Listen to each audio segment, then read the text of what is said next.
Muy buenas noches, amigos y amigas televidentes. Como todos los domingos, en su programa Trazando Rutas, en compañía de Juan Alexander Pérez. Muchas gracias, Antonio, a ti, a los amigos televidentes. Hoy tenemos una agenda, como siempre, bien. Hoy la agenda va a ser corta porque tenemos un invitado. Pero antes de entrar en materia, debo decir que ya hoy empieza el otoño. Que el otoño marca ya el fin de esas altas temperaturas.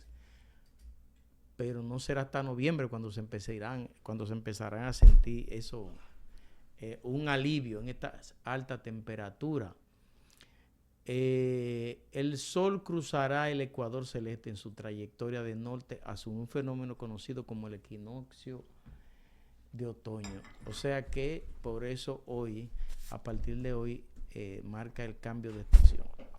Entonces aquí ya hay que comenzar a poner el disco.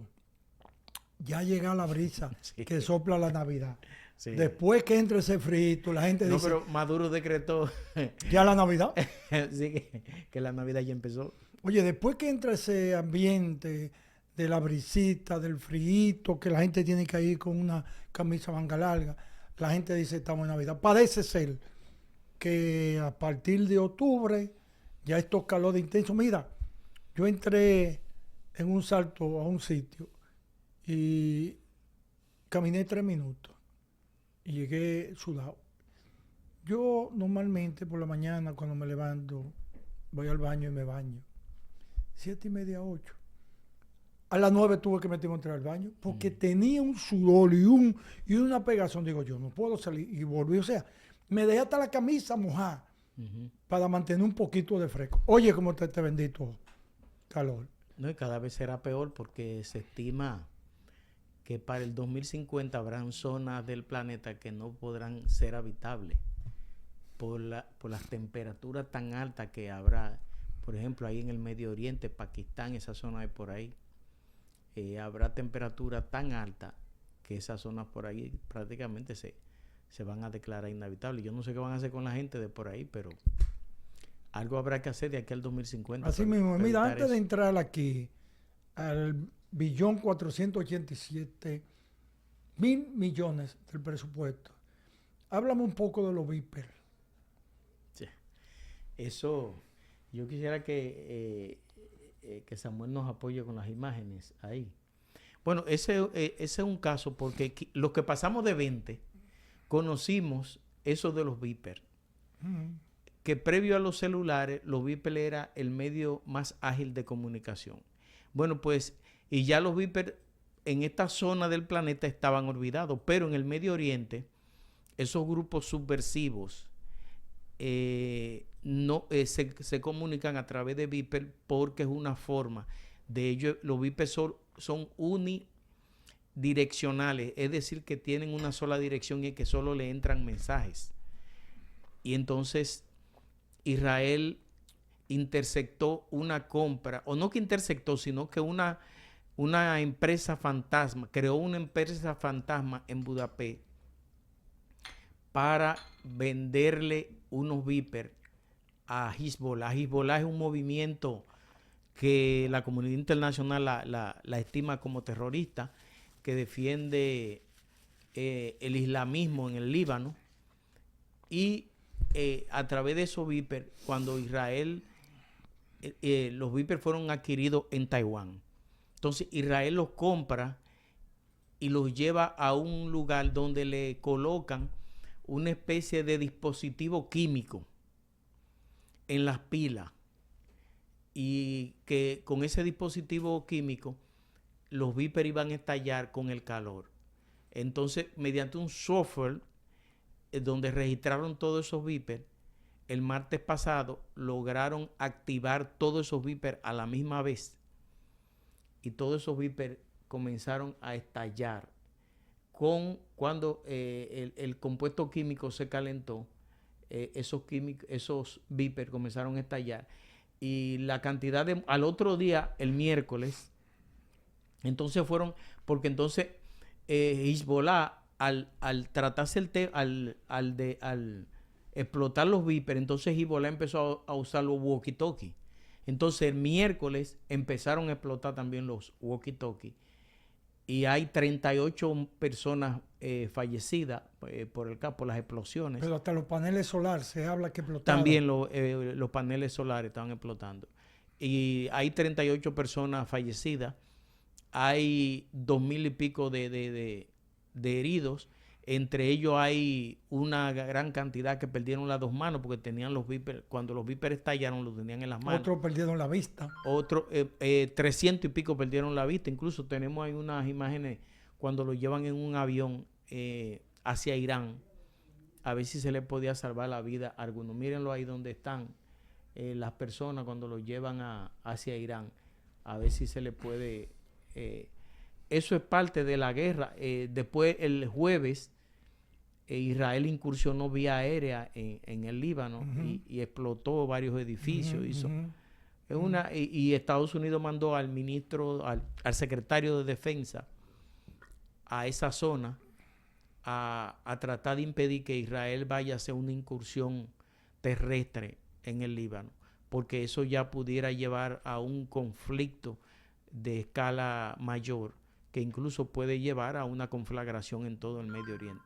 Asimismo, eso veo que hay una respuesta de que van a contrarrestar esos ataques y eso no va a cesar por ahora, porque la Biblia, como le he dicho en 3 programas aquí, dice que esa guerra entre israelitas, musulmanes y esa gente es bíblica y por eso veremos qué va a suceder. Vamos a otro tema. Mira, en el día del jueves, creo, se reunió el Consejo de Gobierno y aprobó un presupuesto de 1.483.000 millones en la historia de la República Dominicana, las cuales están dirigidos a educación, a salud, a construcción de las vías.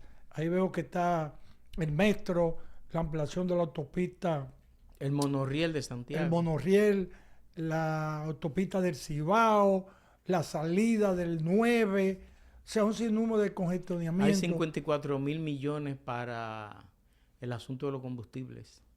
Sí, para seguir subsidiando. Igualmente hay 63,000 millones para lo que tiene que ver en el Distrito Nacional, la zona colonial, entre un sinnúmero de zonas y la Santo Domingo, de las cuales, a pesar de estar en el presupuesto, no se invirtió. Uno de los problemas que critican a este gobierno, que a pesar de los recursos incalculables, se habla de 46,000 millones, las obras, la inversión en obras son muy pequeñas.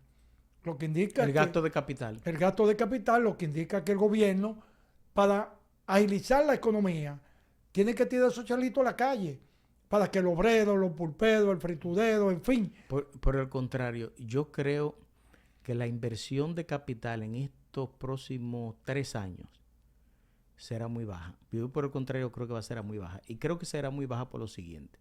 El Fondo Monetario Internacional técnicamente le echó un boche al gobierno, porque el gobierno habló de que iba a buscar entre 114,000 y 115,000 millones de pesos con la reforma fiscal, más la reducción del déficit fiscal, más tratará de buscarse unos 25,000 millones de pesos a través de la fusión de instituciones. Estamos hablando de unos 140,000 millones de pesos más. La reducción del déficit eléctrico. Yo pienso que la suma al gobierno no le va a dar y por vía de consecuencia creo que el gobierno estará obligado a reducir el gasto de capital estos 4 años. Eso es lo que yo percibo, porque incluso en el presupuesto, que todavía no se sabe si ese presupuesto va a ser fortalecido con préstamos externos o si a partir de enero ya se estará aplicando la reforma fiscal. Esa es una parte. Incluso los periodistas que estaban ahí, yo no sé cómo fue que no le hicieron un cuestionamiento de ese tipo a los funcionarios, porque en ese consejo de gobierno había que dar una explicación sobre el tema, porque el gobierno ha dicho que la reforma constitucional va primero que la reforma fiscal, y la reforma constitucional todavía no tiene fecha de cuándo es que va a ser, ni siquiera la ley que convoca la Asamblea Revisora se ha convocado, lo que significa que entonces la reforma fiscal, si se hace, si se aprueba en este año, se aprobará más o menos como en noviembre, diciembre, y ya para entonces el presupuesto nacional deberá estar en vigencia. Por vía de consecuencia, yo pienso que el gobierno buscará la forma de, o sea, el gobierno tiene que buscar la forma de cómo introducir las recaudaciones por vía de la reforma fiscal, ese incremento en las recaudaciones. El gobierno tiene que transparentarla en el presupuesto nacional. Yo creo que todas estas acciones van a entrar en enero.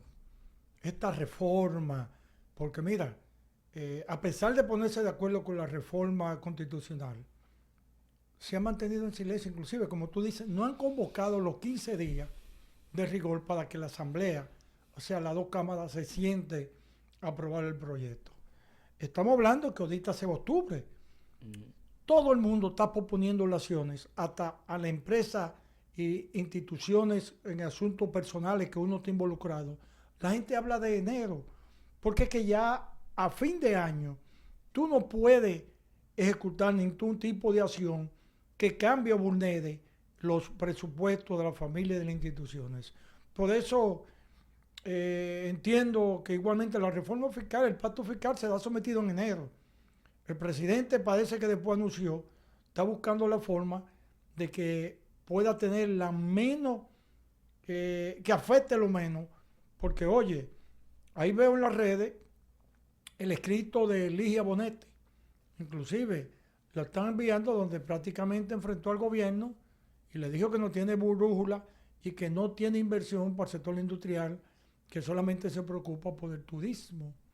Y el otro sector que dijo, habló de dos sectores, pero realmente... Que no se le está prestando atención a la industria. Y esa es una empresaria de fuste y de muchos recursos, porque tiene mercancía, que no solamente también hace importaciones y un sinnúmero de productos. El gobierno del presidente tiene que salir al paso de esta campaña.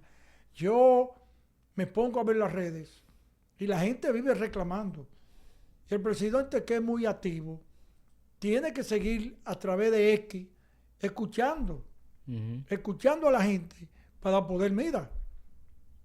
El tema, por ejemplo, de los semáforos, de la cual vamos a hablar con nuestro invitado en el día de hoy, que es un experto en esos asuntos eléctricos. Ingeniero Juan Gómez. Juan Gómez. Titular de energía del Partido Fuerza del Pueblo. Entonces, es una denuncia que van a tener que prestarle atención, porque la gente ya está acusando de actos de corrupción a este gobierno. El presidente tiene una política de transparencia, de que su gobierno no va a haber corrupción. Claro, hay unos diablitos por ahí, yo conozco uno que entró con los fundillos pelados y salió millonario. Salió con dos Lincoln y entró con una jipeta del año que Colón fue que se la trajo cuando vino, que le embarcó en una de las carabelas. Y ese barbadoso tiene dos Lincoln y edificio y de todo. Por eso fue que lo votaron y ni siquiera... Por malo, porque aparte de que hizo el desastre, no aportó nada. Y lo que hizo fue destruir esa instalación. Pero veremos qué va a pasar. Otro tema, antes de irnos a la pausa, que ha traído mucho revuelo, es la unificación del MESIR y MINER. El MESIR se va... el Ministerio de Educación se va a engullir al MESIC. Pero se habla de que es un proceso de 2 años.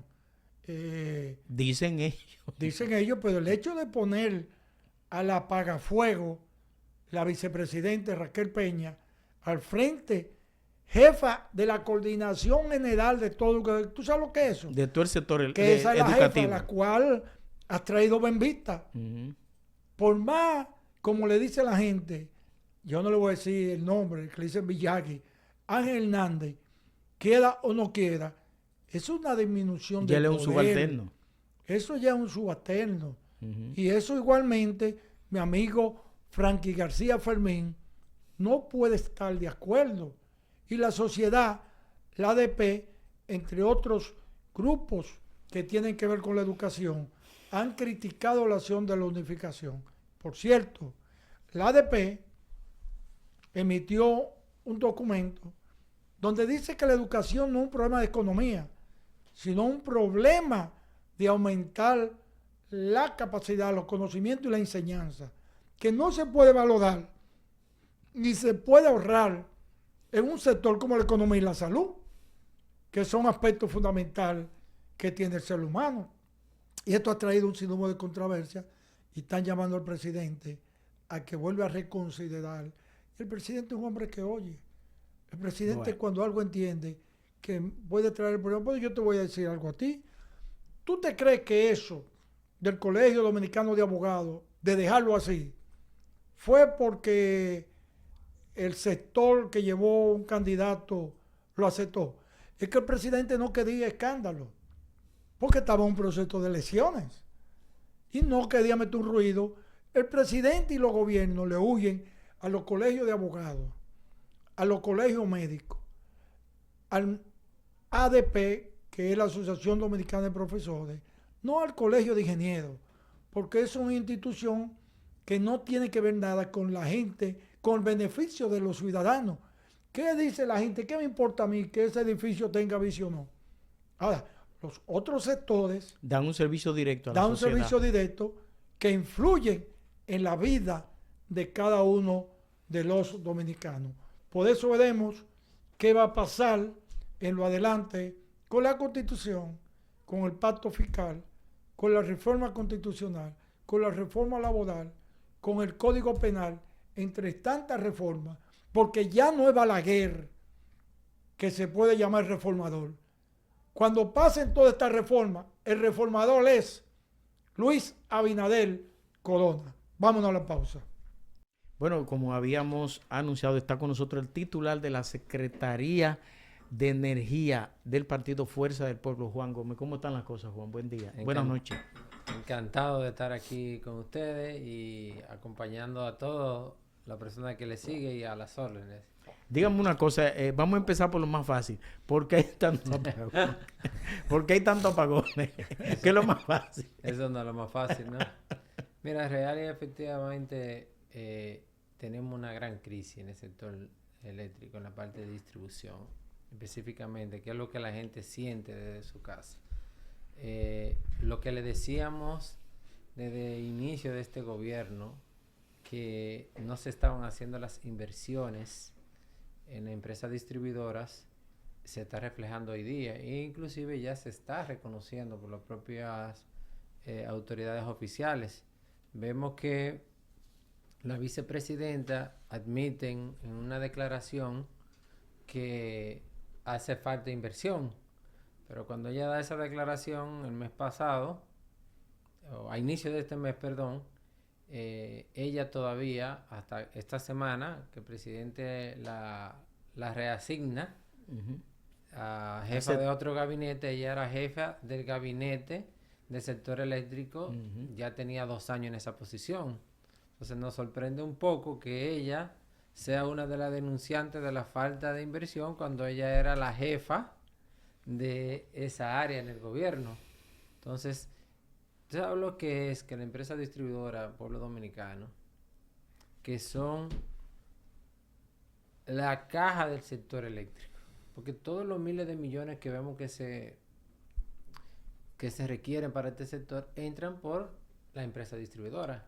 Entonces, si la caja anda mal, que no tienen medidores, porque no hicieron las inversiones para compra de medidores, si no tienen transformadores, no hicieron las inversiones para transformadores, no tienen cable, las brigadas no tienen materiales para salir a la calle. Entonces, ¿cómo puede funcionar ese negocio? Entonces, por eso vemos que si analizamos, por ejemplo, las pérdidas, y muchas veces la población no escucha hablar de pérdidas en el sector eléctrico y no le decimos qué es. La pérdida es, por ejemplo, nosotros tenemos una empresa que vendemos estos bolígrafos y compramos cada unidad de bolígrafo a 100 pesos, por ejemplo. Y nosotros compramos una X cantidad de bolígrafos de esto. Nuestra empresa, coloca 100 bolígrafos de eso. Esos 100 bolígrafos que colocamos, solamente tenemos la capacidad de cobrar 60 bolígrafos. De recuperar. Ajá, entonces imagínense qué negocio puede echar para adelante si de entrada ya tiene un 40% de lo que gastó. No es ni siquiera de lo que tenía proyectado que se iba a ganar, sino de lo que gastó comprando. De la inversión. De la inversión. Mira, y aquí, para no hablarle, entonces, para la población, el bolígrafo de la empresa distribuidora es la energía. Entonces, miren, le voy a tomar el ejemplo. Este es el último informe del Ministerio de Energía y Minas, donde dice informe de desempeño de empresas eléctricas estatales, periodo enero-junio 2024. Aquí hay una gráfica hay muchas interesantes, pero vamos a iniciar por esta. Miren, aquí dice indicadores de gestión de la empresa distribuidora. Estos datos aquí son en promedio de las 3 empresas distribuidoras. Recuerden, la población tenemos E de norte, E de sur y E de este. Entonces, aquí nos dice que de enero a junio, este gobierno compró, o sea, las 3 empresas distribuidoras compraron 1.448 millones de dólares en energía. Yo quiero que recordemos ese número. 1.448 millones de dólares en energía. Ahora, ¿qué ocurre? De esos 1.448, solo se pudieron facturar 1.006 millones. Ya yo tengo ahí más de 400 millones que ya no lo tengo como recuperarlo porque ni siquiera tuve la capacidad de facturarlo. Pero atienden aquí el dato más interesante. De esos pocos que facturaron, vamos a llamarle así, solamente pudieron cobrar, entraron a las empresas distribuidoras 944 millones. Es decir, pueblo dominicano, solamente en compra de energía, sin contar ahí otros elementos que aportan al déficit del sector, como por ejemplo, que se ha contratado demasiado personal, que se toman decisiones sin planificar. O sea, hay otra serie de elementos en los gastos.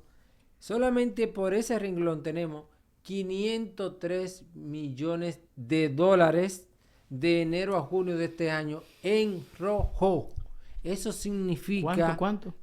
503 millones de dólares. Eso, al equivalente al día de hoy, a la tasa de cambio, equivale a 30.297 millones de pesos. Solamente por el concepto de compra de energía. O sea, la compra de los bolígrafos de entrada ya se está perdiendo. O sea, lo que usted quiere decir que eso es, los apagones, es producto económico. Pero mira aquí, para consolidarte la respuesta. Claro. Yo tengo aquí un cuadro del comportamiento de las pérdidas de energía no de la Fuerza del Pueblo. Este es de la CRES, del Centro Regional de Estrategia Económica y Sostenible. Es un organismo de la sociedad civil. Una fundación, sí, todos lo conocemos. Y nos dice, esta administración, que a veces vemos ahora hablando a los funcionarios y hablan como si fuera una nueva administración. Por ejemplo, cuando vamos a declaraciones de Celso, se habla y uno cree que esta administración inició el 16 de agosto del 2024, pero la administración Abinader inició el 16 de agosto del 2020. Entonces, y tomando ejemplo el 19, porque estadísticamente el 20 por la pandemia no es un año de referencia estadística. Entonces, en el 2020, esta administración, en el 2019, las pérdidas eléctricas rondaban un 30%. O sea, antes de la pandemia. Antes de la pandemia. Y vemos que en la administración Medina, desde el año 2012, se fue haciendo un trabajo de gestión de pérdidas y iba un comportamiento hacia la baja. ¿Qué es lo que se quiere lograr? Bajar la pérdida para tener que inyectar menos recursos a cubrir el déficit. Ellos la reciben en alrededor de un 30%. Y hoy día, el último año completo que tenemos, nos dice que andan alrededor, exceden un poquito el 40%. o sea, de 19 al 40%. Ahora, ¿qué ocurre? Vamos a ponerle el número a la O sea casa. que las pérdidas subieron un 10%. Un 10% no. No. Si Danilo le entregó en un 30 Ajá. y ahora está en 40. No, está en 40 al 23. Ujú, Ahora, los meses que van hasta junio del 24 ujú.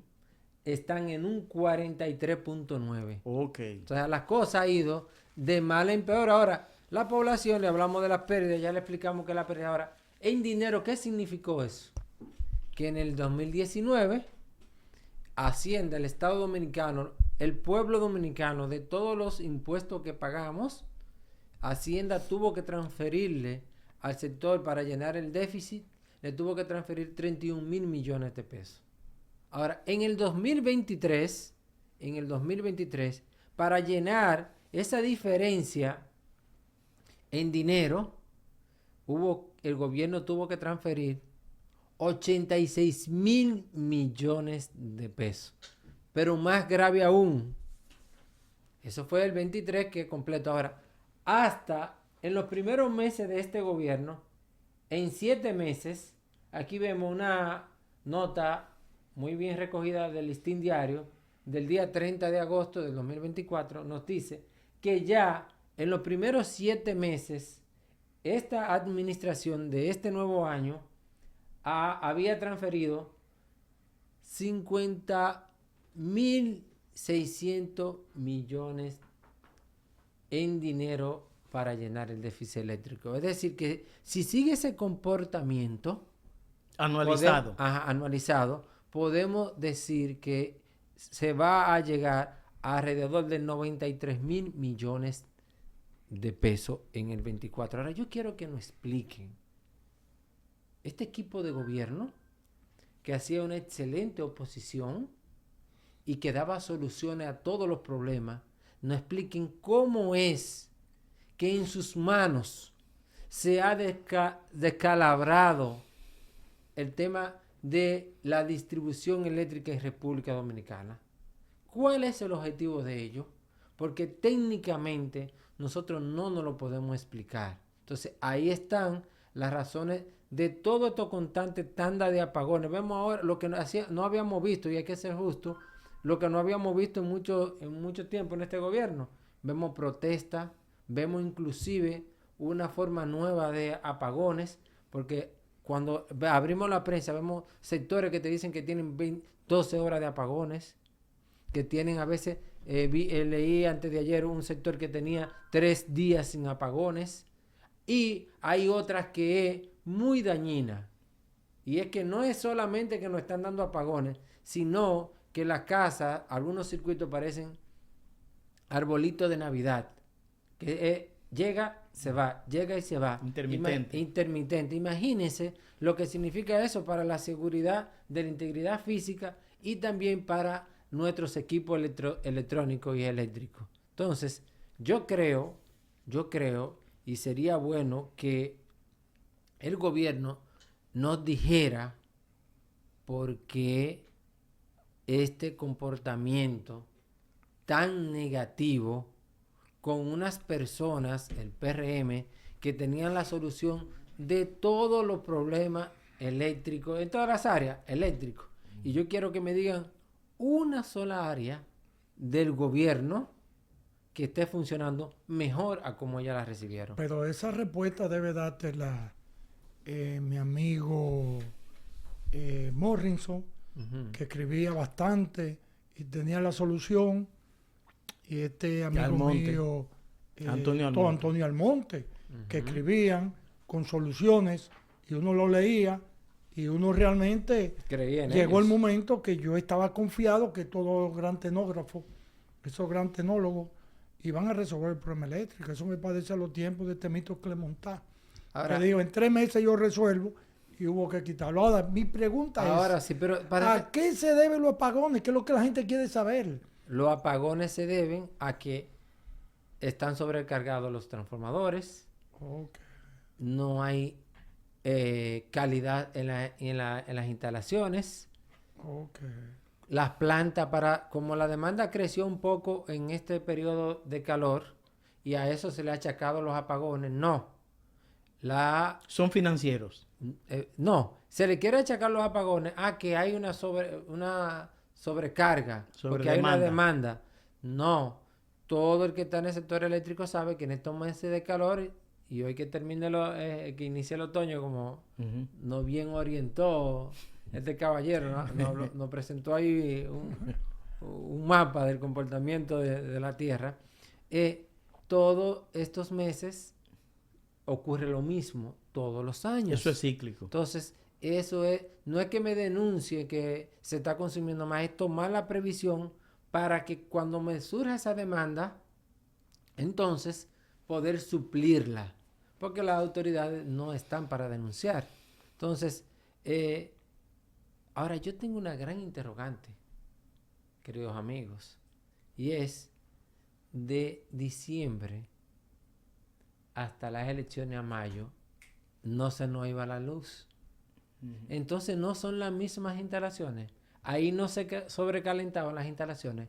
Yo creo que es un interesante ejercicio que la propia población se puede hacer la pregunta. Entonces los apagones por ineficiencia, por falta de planificación, por ello a tratar de ahorrar dinero, porque como se está consumiendo más, cuando entran plantas ya de un número en lo que le llaman la lista de mérito, ya plantas que son muy ineficientes porque producen con diésel, encarecen mucho el mercado. Entonces, falta de técnicos, o sea, porque se llenaron las empresas eléctricas de políticos, inclusive algunas se cogieron como foco político y te lo voy a vamos a la pausa. Sí, vamos a una pausa. Porque es interesante para no interrumpir cuando estemos en medio de esa declaración que usted fue. Vamos a la pausa.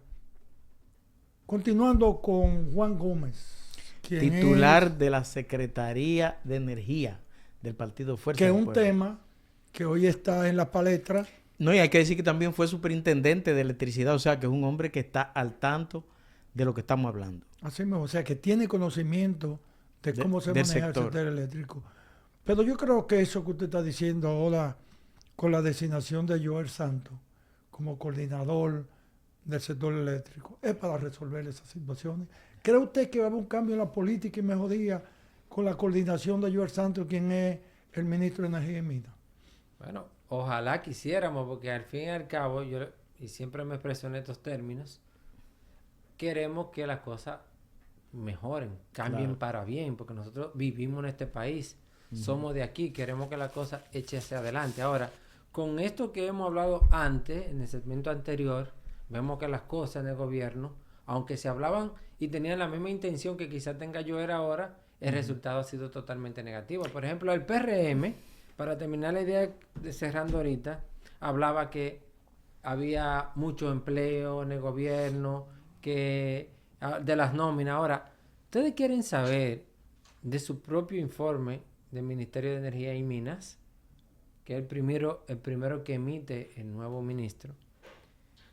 De enero a junio, los gastos operativos, o sea, no en inversión, sino gasto operativo en personal, gasto corriente. Gasto corriente. Esta administración gastó en esos meses 216 millones de dólares. Comparado con el mismo periodo del año anterior, 23, que es propia administración Abinader, significó un aumento de 20 millones de dólares, que a la tasa actual, esos 20 millones de dólares significan 12.270 millones de pesos en 6 meses en esta administración. Es decir, ellos se han estado en sus cifras negativas superando año tras año. Entonces ahí te respondo la pregunta. Ojalá que el nuevo ministro sí logre llevar esto por buen camino. Ahora, con estos números, yo me puedo preguntar, ¿eso será así? Yo no estoy seguro. Por eso, inclusive, no lo quiero hacer como un enunciado, sino lo quiero hacer como pregunta. ¿Será eso posible?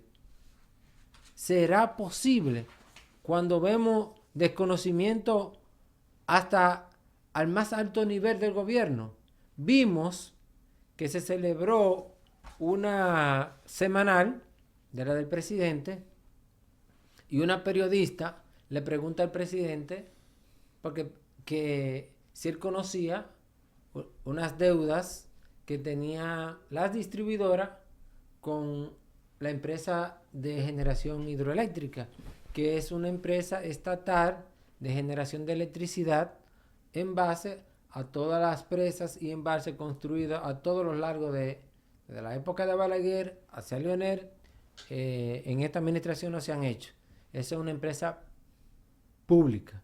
El presidente dijo desconocer eso, que no sabía, y además agregó un elemento que al sector privado no se le debía, que antes se pagaban intereses, con lo cual yo estoy de acuerdo que se le pague al sector privado, porque si venden un bien, claro, hay que pagárselo. Ahora, señor presidente, yo le voy a responder vía un funcionario suyo de su propio gobierno. Mire, aquí el ingeniero Salazar, que es el gerente de la empresa de generación hidroeléctrica del Estado, de todos los dominicanos, declara el 12 de agosto del 2024 que las tres empresas distribuidoras, entre el periodo enero 2021 y hasta ahora, él decía en ese momento, o sea, agosto de este año, la empresa distribuidora le debían, las tres empresas distribuidoras, 18 mil millones de pesos. Al sector privado, a los generadores. No. Las empresas distribuidoras que son del Estado, okay, le deben a EGEHIT, a la generadora privada, sí, le deben 18 mil. Pero ETED dice en otro documento que le deben 5 mil millones. Y si sumamos 18 mil 23 más 5 mil da 23. Ahora, ¿qué ocurre? Eso es muy preocupante, porque estamos de acuerdo que se le paga a las empresas privadas, y inclusive el presidente en un momento dijo como que si se le debía era Estado con Estado. No, presidente, estas son empresas que necesitan unas altas inversiones para poder dar el servicio que dan de generación, los mantenimientos, las construcciones de líneas, que con estos niveles de pérdida de continuar pueden quebrar, señor presidente, y no va a quebrar una empresa que dirija privadamente cualquiera de nosotros. Quebraría una empresa muy importante para la República Dominicana. Entonces, con eso hay que tener muchísimo cuidado. Igual que nos llamó la atención una declaración, todavía siendo presidenta del gabinete eléctrico, la vicepresidenta de la República, que decía que llamaba a las personas a pagar. ¿Ustedes recuerdan eso? ¿No es verdad que sí? Todavía ahí no había salido el decreto sustituyéndola de presidenta del gabinete eléctrico. Ahora, en ese mismo informe, según esta gráfica del propio ministerio, dice que las cobranzas de las tres empresas distribuidoras andan alrededor de un 95.4. Es decir, de lo que ellos pueden facturar, cobran un 95%. Ahora, esos 800,000 usuarios que en un momento dado Celso mencionó que están directos, ¿qué es lo que pasa? Lo que pasa es que como no se ha hecho inversión, no lo han salido a gestionar, porque hay que salir por los barrios, hay que salir por las comunidades a normalizar a esa gente, a instalarle contadores, a instalarle, a regularizarle, instalarle nuevos cables. Pero si la empresa distribuidora no lo tienen, o chequea cuáles están también en el bono luz, porque hay una parte de esos segmentos sociales que están en los bonos luz. Correctamente, o sea, pero es gestión. Ahora, es mucho más fácil para las empresas distribuidoras no hacer esa gestión, porque como quiera, papá gobierno, vía Hacienda, va a pagar. le está pagando, le está llenando ese vacío con los dineros de nuestros impuestos. Pero respóndame una cuestión. Con la reforma que se hizo en el 98, se capitalizaron las plantas eléctricas. Incluso yo digo que la población dominicana se sabía los nombres de todas las plantas eléctricas de este país. Lomina 1, que yo que 4, la Itabo, la otra. Después de ese proceso se han hecho otras inversiones en generación. Ahora Punta Catalina. Decía el presidente que hay un proyecto para venderle energía a Puerto Rico. Si hay energía para vender, es porque entonces hay suficiente capacidad instalada. Si hay suficiente capacidad instalada, entonces el problema es de distribución y es de comercialización. Mira, qué interesante. Cuando se hizo el proceso de capitalización, recordemos, el parque de generación de nuestro país eran totalmente chatarra. Por ejemplo, recordamos Itabo, Jaina, recordamos los famosos pinches de Caldera y todo aquello. ¿Qué se hizo? Esa administración valoraron esas empresas, lo que había, dio un monto, entonces se invirtió al capital privado a que aportara esa misma cantidad de dinero, o sea, 50-50. Y hoy día el Estado Dominicano es propietaria del 50% de Jaina e Itabo.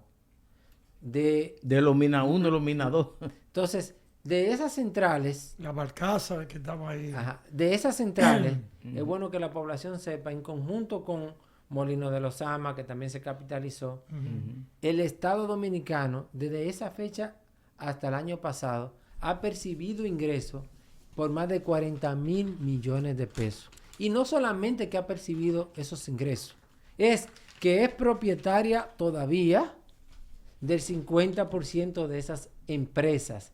Y eso trajo por sí de que vinieron nuevas generadoras, nuevas inversiones privadas, y aunque hoy el tema de la generación para nuestro consumo está medianamente resuelta. ¿Por qué digo medianamente resuelta? Si sabemos que para la demanda que existe hay generación. Decimos medianamente porque hay generadoras de esas que por su costo son casi un poco prohibitivas. Entonces lo que hay que hacer es nuevas inversiones y nuevas centrales que sean más económicas. Ahora, lo de Puerto Rico a mí particularmente me llamó la atención. Uno tiene muchos años en el sector y sabemos que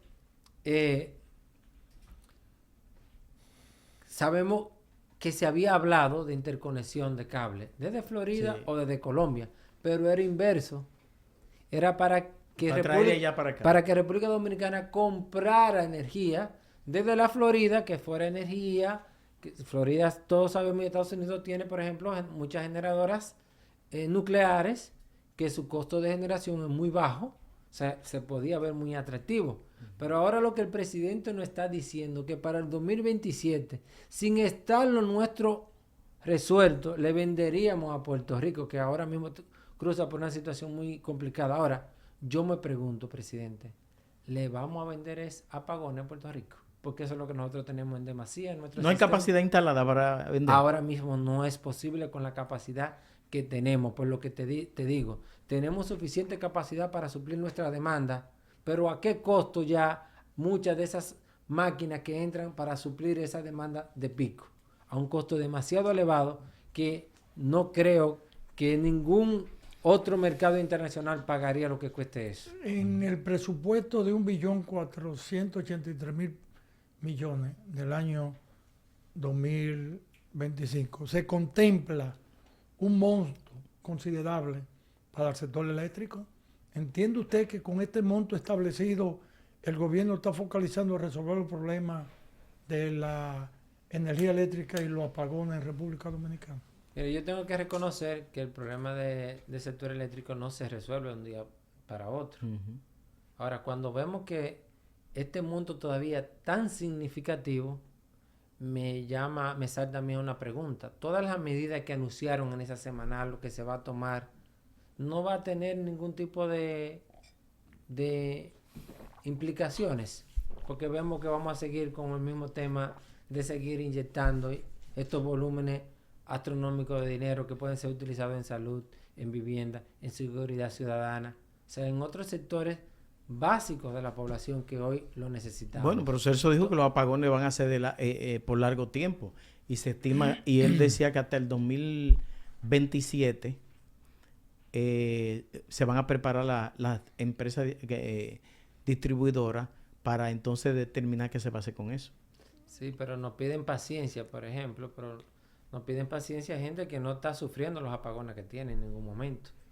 Y cuando vamos y vemos ahora una forma de nosotros paliar eso sería tomándole de nuevo el polvo a los inversores y a otro tipo de suplir complementariamente hablando a unos niveles de costo tan altos. Es decir que nos preocupa todavía, le hacemos un llamado al gobierno para que se planifique, se tomen las decisiones que se tengan que tomar. Y es muy bueno cuando se nos anuncia todo este nuevo plan, y se nos hablan unas inversiones de 650 millones de dólares, pero es bueno que la población sepa que son dinero de préstamos. Muchas gracias. Juan, gracias por estar con nosotros. Esto tendríamos para ilustrar por lo menos 2 o 3 programas, porque es demasiado datos que tenemos para entender por qué hoy, como dice el mismo gobierno, el sector eléctrico está en crisis. Nos vemos el próximo martes de 7 a 8 en el canal 79 de Teleradio América.